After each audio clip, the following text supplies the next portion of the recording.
Welcome to YouMeWe Amplified Podcast, where we have conversations with she impactpreneurs addressing the United Nations Sustainable Development Goals. These entrepreneurs are transforming where we live and work with sustainable social solutions. Each episode has an actionable insights into what, why, where, and how to make a social impact to empower you, your organization, and, of course, your community. It's a great opportunity to be empowered on how to make your contribution count. Hello, I'm Suzanne F. Stevens. I grow conscious leaders, their businesses, and sustainable social impact. I'm an international speaker, author, she impactpreneur, community builder, and multi-award-winning impactpreneur. And of course, your host for YouMeWe Amplified. Our guest today is Marla Isackson, founder and chair of OSSA Collective, Inc. Marla is from New Jersey, United States. As a seasoned marketing executive with over 25 years experience creating innovative marketing campaigns for world-famous brands, Marla saw a gap in the marketplace and put her brilliance to work to close that gap. Marla created a new movement to support underrepresented voices in podcasting. Marla is the founder of OSSA, an AI-driven podcast advertising marketplace that connects the brands with untapped audiences. The OSSA platform comprises 1,800 creators and reaches over 36 million monthly listeners. OSSA is a platform for underrepresented podcasters, creators to start, grow, and manage their advertising business. So if you're a podcaster or want to be, you want to listen up to Marla. Welcome, Marla. Great to have you here with us today. Thank you so much for inviting me. It's quite an honor. I'm really excited to be here. I need to thank you for creating OSSA and creating great opportunities for so many creators to get access to how to make fabulous podcasts from beginning to end. It's definitely my pleasure and the pleasure of my team. So we're always happy to help. So why don't we start with what was the catalyst for you to start OSSA in the first place? Sure. I had developed a platform for mostly millennial women called Like a Boss Girls. And we were doing very well. We provided how-to content, how to get a job and find an apartment, et cetera, et cetera. And at that point, when Facebook was big, we grew our followers to over 1.1 million followers. So we were cranking. Then my team in 2018 said to me, we're always looking for different marketing channels for you to amplify Like a Boss Girls. Why don't you try podcasting? And I'm like, what? It was not necessarily something I really wanted to do, but they forced me, and I always listened to them. And I decided to start a podcast, which I did. It's called Mind of a Mentor. And the Mind of a Mentor has evolved a lot. It started, the first focus was talking to women and other underrepresented voices about their journey. And now we're focusing a lot more on the industry. So as I started to podcast, I actually fell in love. I said, this is like the coolest thing. First of all, it gives me permission to be inquisitive versus being perceived as being rude. And that to me is amazing.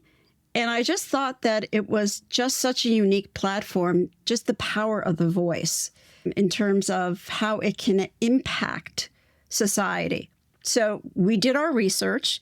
Again, my background is corporate marketing, so everything we do is research to find out what was going on in the industry with women and other underrepresented voices. And it was pretty abysmal in 2018, 2019.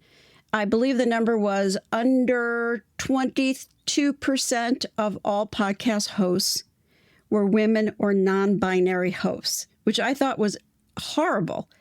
And I realized this is really interesting. This is an opportunity where I think we can make our mark, which is taking the concept of working with women to empower them, but pivoting and using a platform that I think is extraordinarily powerful. With the Boss Girls, we always talked about be empowered, empowerment. And as we were developing this new concept, I realized something that, you know what real empowerment is financial empowerment. Thought a lot about that and realized that needs to be the crux of what OSSA is about. And essentially, we help our podcasters make money. That's what we do. So in 2019, we started OSSA. I call it our paper clip and scotch tape phase, where we had words, charts, and spreadsheets and all kinds of crazy stuff. And we started to get some traction.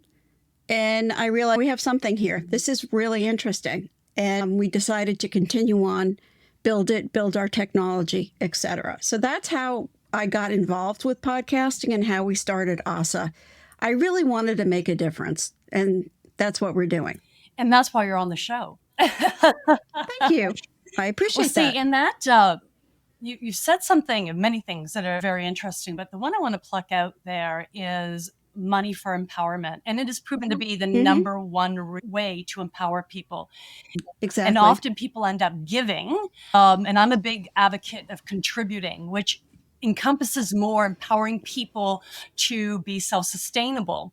And a key element of all social initiatives should be self-sustainable. Absolutely. So why do you think it's important for the underrepresented groups' voices to have a podcast and to be heard for that matter? I think everyone needs to have a voice. We all have a story to tell, and that's incredibly important. Also, going back to the money piece of it, there's an opportunity for podcasters to make money using podcasting, but it's about learning how to do that. And to me, that's super important. And when we started OSSA, we actually did everything different than what people were doing in the industry. Everything different. So first of all, we're not exclusive, which means I don't require any of our creators to sign a contract with me. They can earn money with me. They can earn money other ways. The point is to help you make money, not to put any barriers in the way. There are no minimum download requirements. I said we're host company agnostic. We really want to talk to people all over the place. So those pieces were very important to me because I believe that this gives our podcasters the ability to grow their business in a way that they don't feel constricted. And we don't want to do that. We want to be supportive. Yeah, that is a huge shift. That's one thing I really noticed is that there weren't those requirements. And it allows you the freedom for creativity and also to take your time to grow. And now I've had my podcast for 12 years, but it's been focused on different markets. And now I'm in North America. I'm focusing more on the North. It didn't feel like I was pressured and very much felt supported. Wherever you're at, we want to get you to the next phase, which is absolutely brilliant. So how do you make that sustainable financially for you to continue to offer the services that you do and many services for free? More specifically, how do you financially able to keep this afloat with that model where there's not download requirements or anything along those lines? Essentially, what we say is, and we're very straightforward with our creators, look, you probably need to get to around 1,000 downloads or impressions a month before you actually make some money. And it's not going to be enough to pay your mortgage. But we want you to start somewhere. And I always think about why I started a podcast to amplify my brand. That's why we're supporting women who start podcasts. Now, you can decide that you want it to be a hobby, or you can decide you want to professionalize. So that's a really important thing. In terms of making money, we're an agency. So essentially what we do is we match brands with creators and enable creators to do podcast advertising. And when we do a campaign, again, we are very straightforward with our creators in terms of our pricing, our requirements. We try to be as flexible as possible, but we're able to cobble together a group of amazing women that don't necessarily have to have millions of downloads. In fact, what's so interesting is that we've been doing these campaigns for a while, and some of our most productive campaigns are smaller podcasts because they have such loyal audiences that the conversion rates are incredible. And that's important to me as well. And an interesting statistic that we just looked at is roughly 88% of all podcast advertising is going to 500 podcasts. That's ridiculous. So what we're trying to do is say, not right, and we want to get the other group of people and help them start to monetize. And what we do is, so we have podcast advertising. We also have two different free hosting programs. So if you're interested in being on Spreaker, that's one program. If you're being on Megaphone, that's another program. But it also enables you to do programmatic advertising, which is it's just another revenue stream that a lot of our podcasters like. Not required at all. We just offer that opportunity.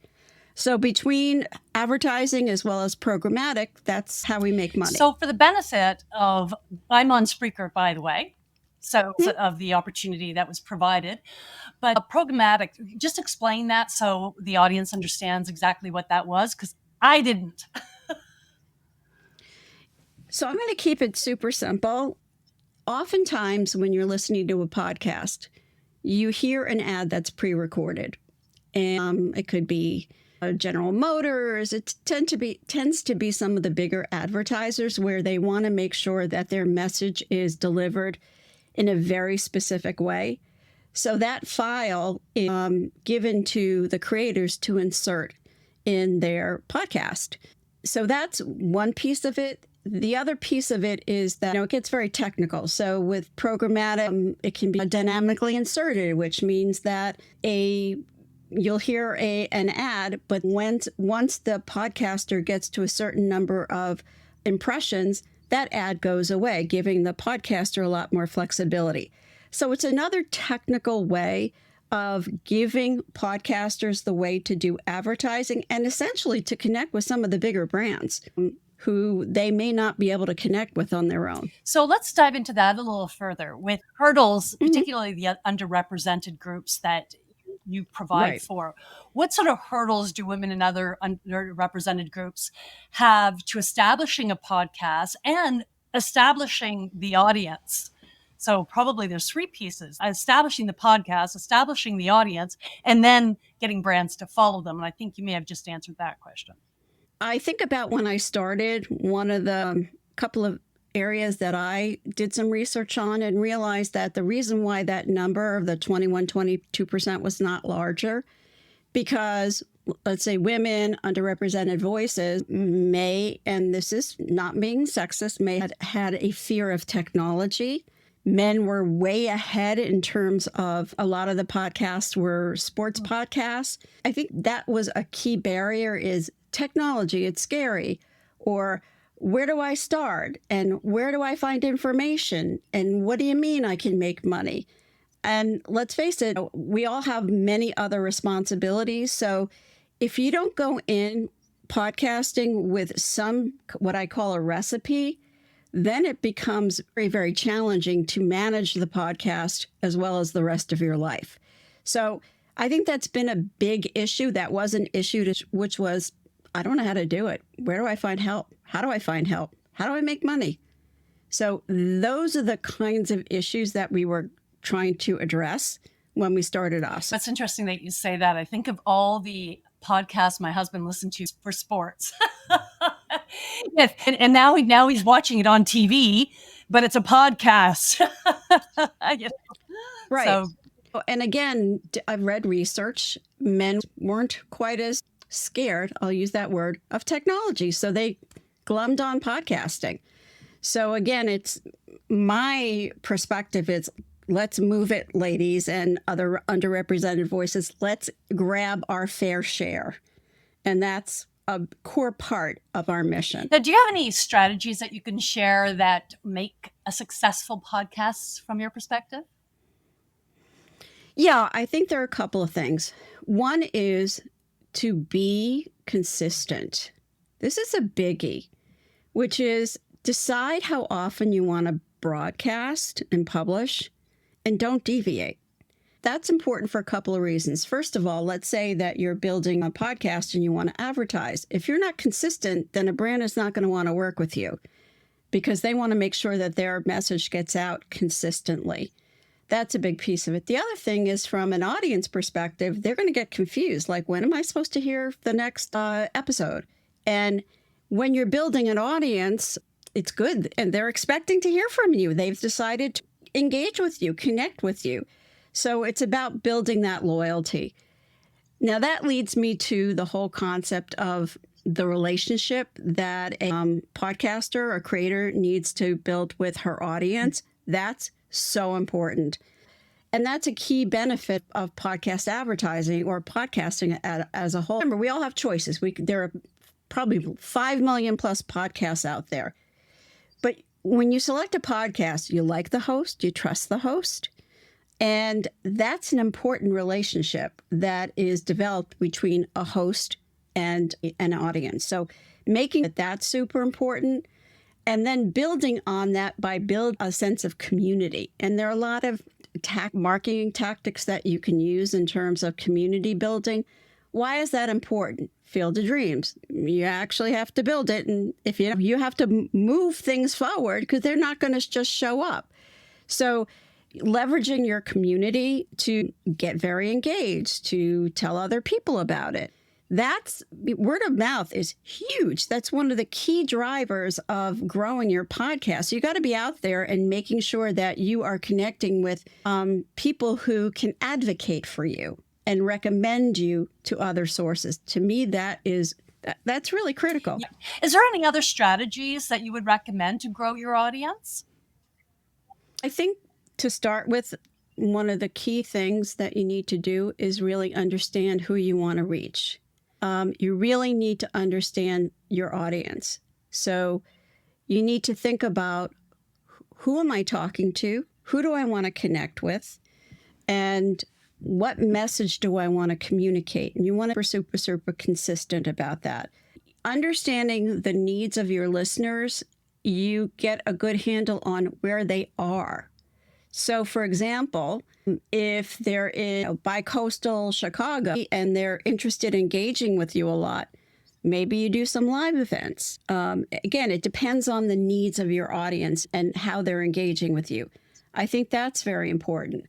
In terms of social media, it's tricky. There's not a lot of consistent research that says that social media is actually driving people back to podcasting. So I think you need to test.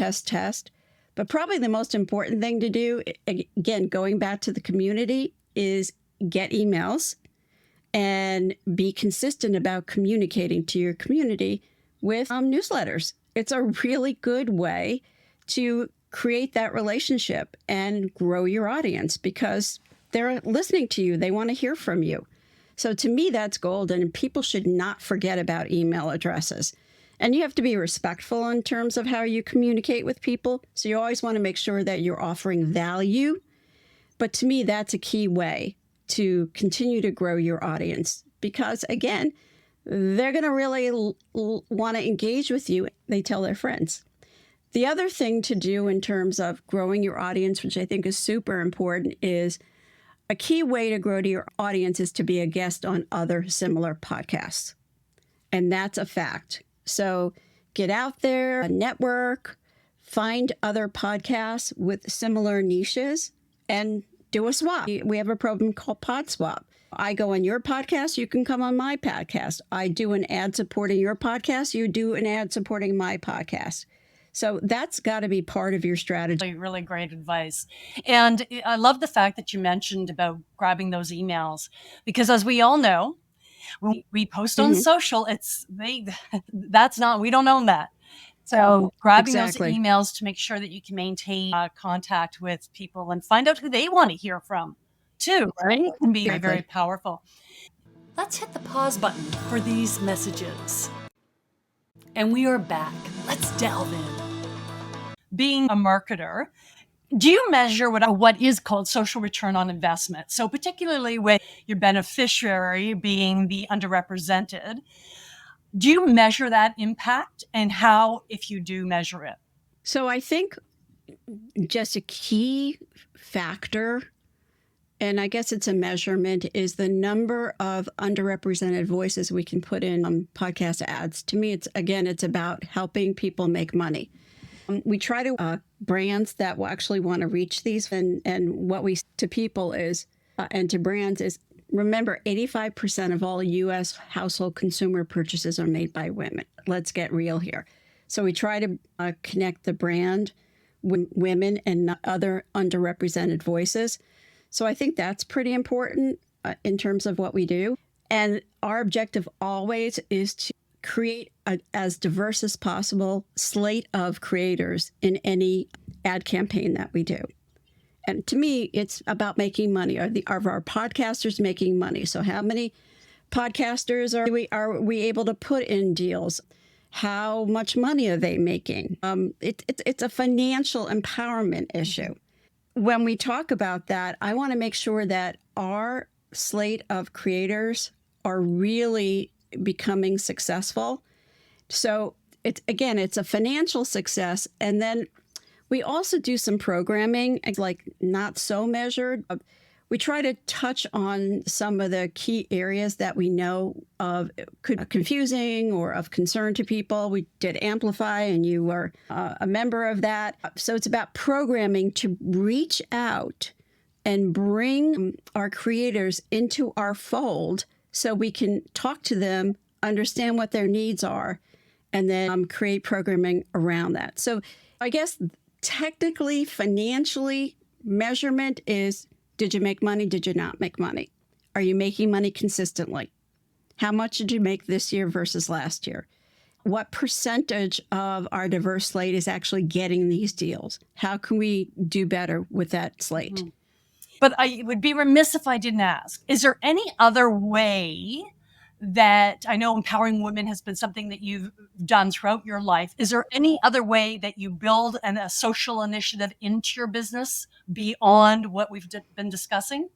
Again, it's really about making sure that we are, when we do our talent acquisition, which is looking for podcasters, that we really focus on creating as diverse a slate as possible to ensure that we're giving voice to as many underrepresented voices as possible.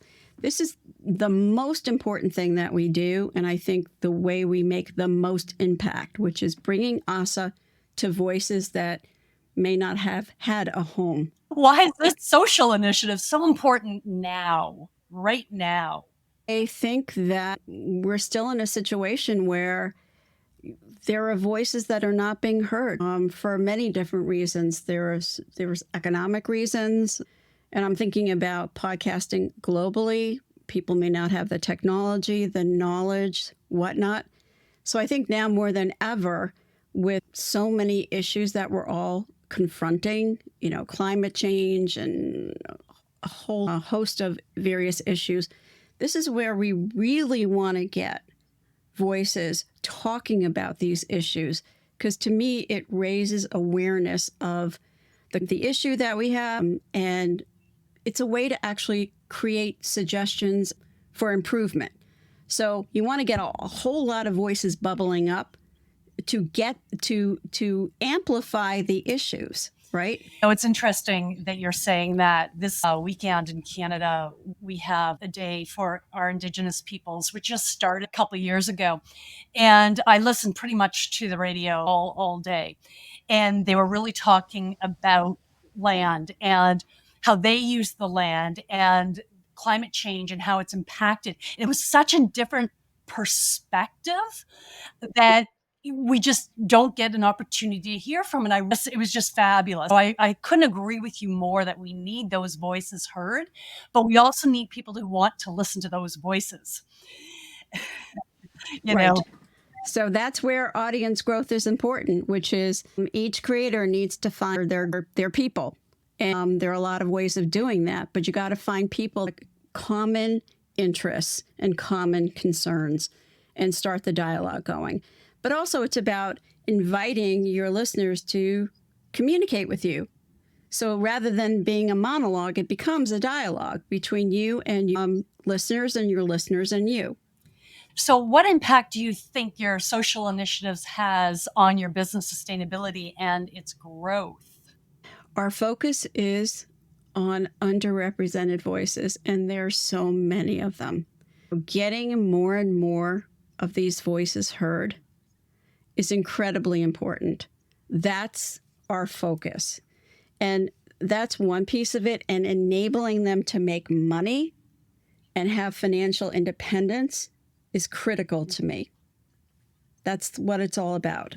What do you see as three most important initiatives to make anybody's social initiative sustainable? What would you suggest? Well, first of all, figure out what is your passion. What you have to qualify and quantify the thing that you're thinking about, which is, what is it that you care about? Why is it important to you? How does this issue impact society? What are other people doing?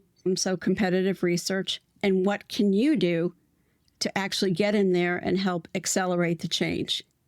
And again, that to me is why podcasting is so cool, because again, when you get a whole lot of voices going, it's going to impact change. It's interesting. I asked you about how to grow an audience earlier, and now I'm curious of how does OSSA grow its creators and capture the attention of their creators?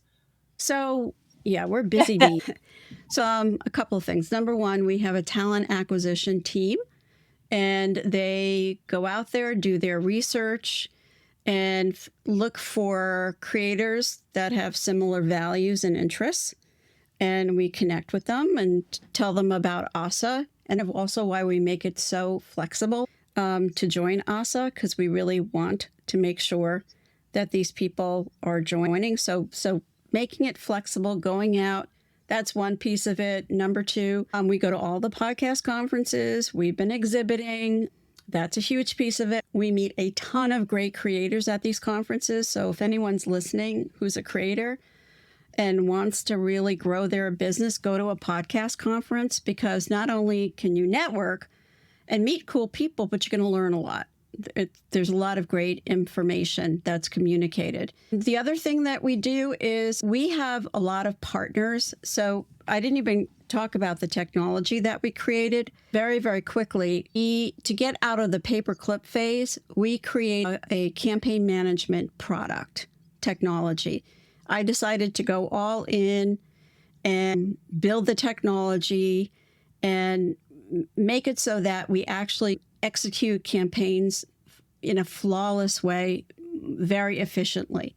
And the way we did this is we created the boxes, kind of like what the automobile industry does. So we created the big technology, but we work with a lot of other companies to help support us. So for example, we work with a company called Podscribe, because they have great attribution tracking, right? So they've become a partner. We have a bunch of other partners, but through that partnership, we talk about who we are, what we need. Our partners recommend other creators that may be interested in joining OSSA. It's so interesting. I didn't anticipate this, but as we create partnerships, that's been a great way to grow our community. And again, doing the partnership with Spotify /Megaphone and iHeart /Spreaker, that's been another way for us grow our audience. Basically, we look at everything. How can we find our people? And what do we need to do to get there? So again, technology, partnerships, talent acquisition, Google. That's how we do it. So you've relied a lot on collaboration to grow and expand and provide offerings too for your creators. Right. While we're there, any suggestions on how to be an effective collaborator? So I think you need to understand it's a two-way street. So it's kind of like give, get. What we like to say is, what are you going to bring to this relationship? What do you hope to get out of the relationship? You can't just be a taker. It has to be mutually supported. You got to think about the partner, what their needs are, what you can do to support the partner, as well as what your expectations are of the partner. And that's the way we look at collaboration. Just it's mutually supportive. Yeah. And now do you write out those expectations, confirm what those expectations are, so everyone feels they know exactly what this relationship is about? Or is it more informal? I think it's more informal. It depends on the partnership, how they approach their business. So again, it goes back to research. You got to understand, who are these partners? How do they function? What are their needs? What can you give them or provide to them that they will find valuable? And what do you need from them? Now, you said give, get. So it's 2 gives, 1 get, and I love that philosophy. Now, we were touching on your team earlier, and you have a team of 17 people, and I understand that they are virtual team. Yes, they are. So I'm going to ask you 2 questions that we don't get an opportunity often to discuss. One of them is, do you have any suggestions for people to hire a virtual team? Because that hiring people that are not in your backyard has become more prevalent. Do you have any recommendations that you could provide to how to hire a virtual team that it will be aligned with your mission? So I think it's almost the same as, how do you find a good team? Because most people work virtually anyway. So it's figuring out, what do you need in a team? What capabilities, what attributes, what skill sets? How do you put that together? So understanding what the needs are, what the needs that you have from your team, and then word of mouth. It's asking people in the industry. We're looking for a technology person. Who do you know? And then talking to them and trying to understand if they have similar values. Everybody with OSSA, we're all very focused on our mission. So nothing's going to work unless you come to OSSA and really believe in what we're doing. But I would say to you, building a virtual team is so similar to building a regular team. There's certainly an issue, because I work corporate, there is something to be said to walking to somebody's cubicle and chatting. So what's super important is making sure that communication is beyond amazing. So over communicate. And the way we do that, we use technology. So we use tools such as Slack.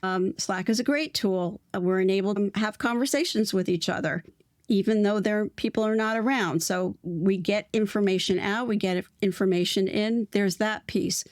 Any tool we can think of. Zoom. We use Zoom a lot and try to use it as best as possible. So it's 2 things from my perspective: building a good team and understanding how to best manage them when they're virtual. And to best manage them when they're virtual, we rely on tools and over communication. Probably that's the best way of saying it. In regards to engagement, because there is something to be said in a lot of organizations, and I have that lack of engagement because they are virtual is quite a concern. Are they working? Are they excited?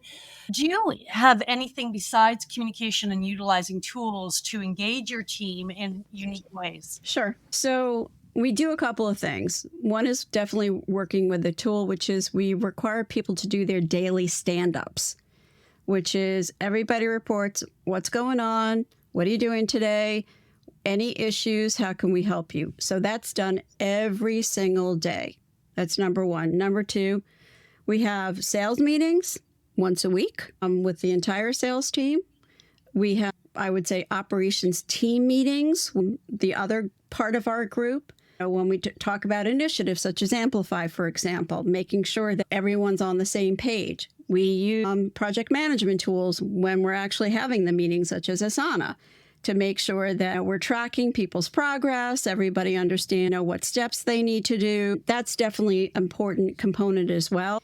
Let's see, we just started to do town halls, which is actually beyond my team. It's also for our listeners and our investors. So we just did our first one. It was very successful. And we talked about, we're OSSA. Let's show you our technology. This is what we care about. These are some of the initiatives that we're working on. We invite feedback. So any possible way we can over communicate or create forums to actually share information, we definitely look at doing. And we do silly things like, during the holidays, because we are so spread out, we do like virtual cocktail parties, virtual holiday parties. And also when I'm in the New York area, so there are a few of us in New York, but when other people come into town, we go to dinner. So However I can sustain the relationship, that's what we Great. I like to go to one of those cocktail parties. I missed the town hall. I missed anytime. the town hall, by the way, which was Friday. Yeah. I was hoping there would be a recording, but nonetheless, there's not, is there?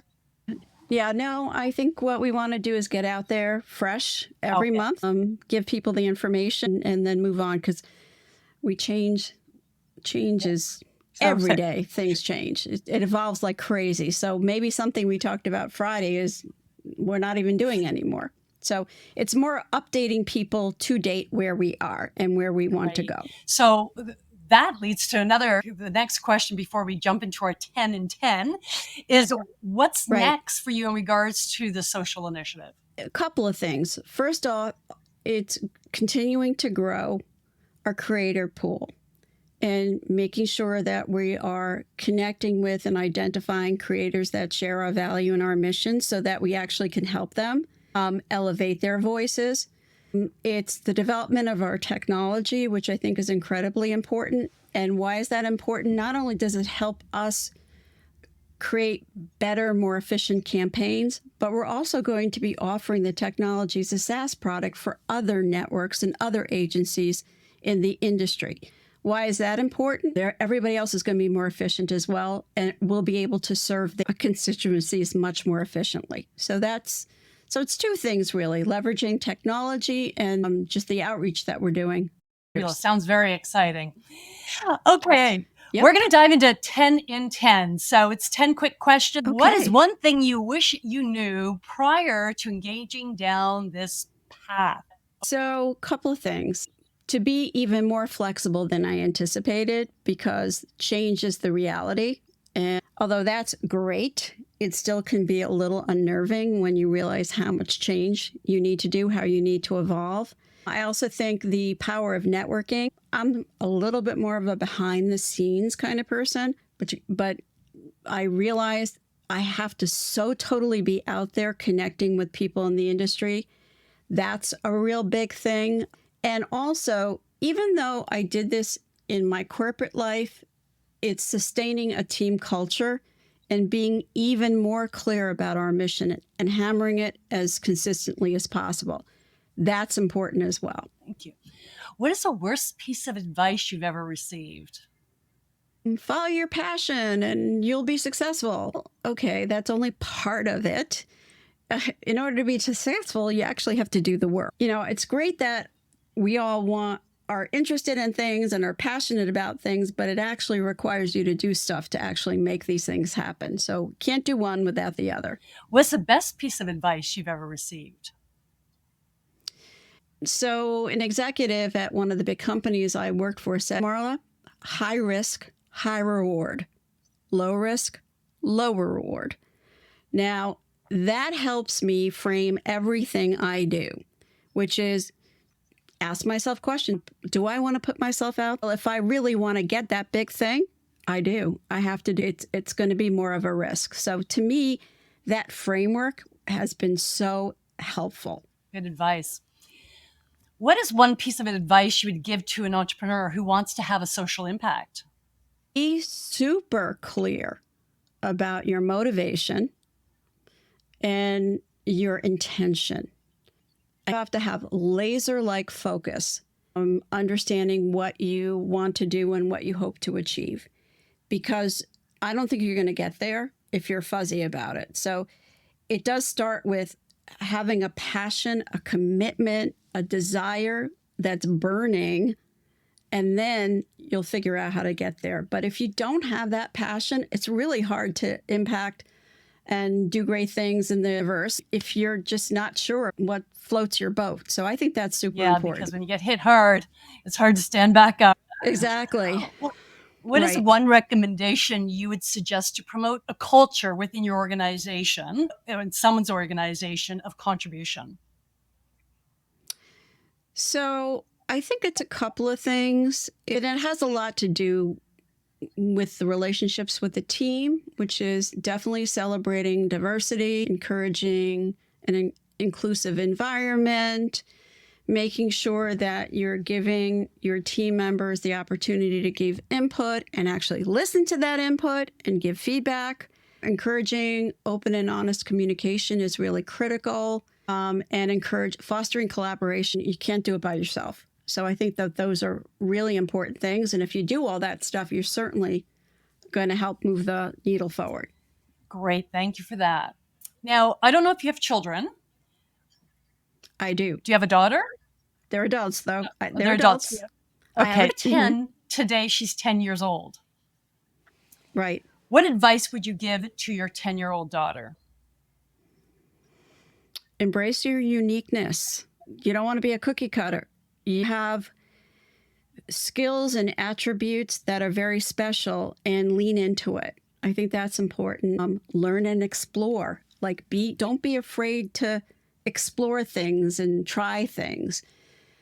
I think it's important to be kind and respectful. That's a big thing for me. Gratitude is huge, which is be grateful for what you have and understand the concept of gratitude. Ask a lot of questions. Don't be afraid to ask questions.